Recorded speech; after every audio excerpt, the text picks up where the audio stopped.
l'ouvrage du docteur Hamidullah. Donc l'ouvrage du docteur Hamidullah, notre cher frère Ali, il l'a mis juste en dessous du rétroprojecteur. Pour ceux qui veulent l'acheter, ils verront à la fin du séminaire. Hein. Alors, ça,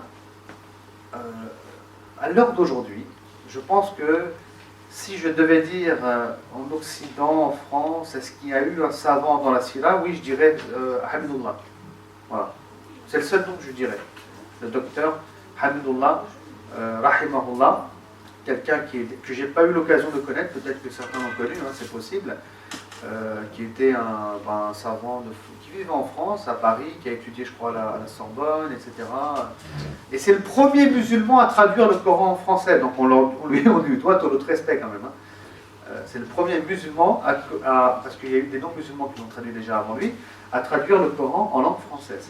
Donc c'est très important de connaître le docteur Hamidullah, de respecter le personnage pour son apport concernant l'islam en France, en Belgique aussi, hein, l'islam francophone, hein, j'ai envie de dire.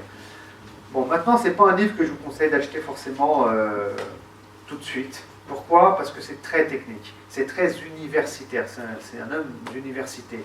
C'est pour les gens qui ont au moins lu un bouquin, voire 2-3 bouquins, ou les gens, je dirais même, qui ont déjà étudié la Sira, quoi, avec un enseignant. Parce que là, il rentre dans des détails, des analyses. Franchement, si vous le lisez, vous allez être tellement perdu que vous allez abandonner. Vous allez dire, c'est pas pour moi la Sira. Alors que c'est pour vous la Sira, vous inquiétez pas. Mais c'est peut-être pas le bouquin à lire. Trop compliqué. Mais il y a des analyses exceptionnelles dans cet ouvrage-là. Voilà. Et le docteur Hamidullah, il a, je vais éviter de rentrer dans les détails parce que le temps tourne quand même.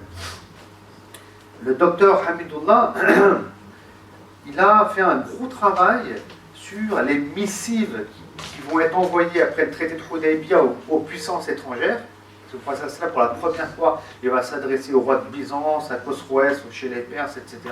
Donc il est allé chercher les manuscrits, imaginez, écrits à la main dans les musées. Il a pris l'avion, il s'est déplacé pour aller trouver ça, pour l'écrire sur l'ordinateur, pour qu'il soit édité, etc., publié, etc. Donc là, je vous dis, on parle d'experts là. C'est pas n'importe quoi. Et il a fait un gros travail aussi par rapport au pacte qui a été signé entre les musulmans à Médine et les juifs de Médine. À l'époque du prophète sallallahu alayhi wa sallam. Bon, il a fait d'autres travaux, mais ces deux-là, il a fait un travail d'expertise exceptionnel au niveau international. Voilà.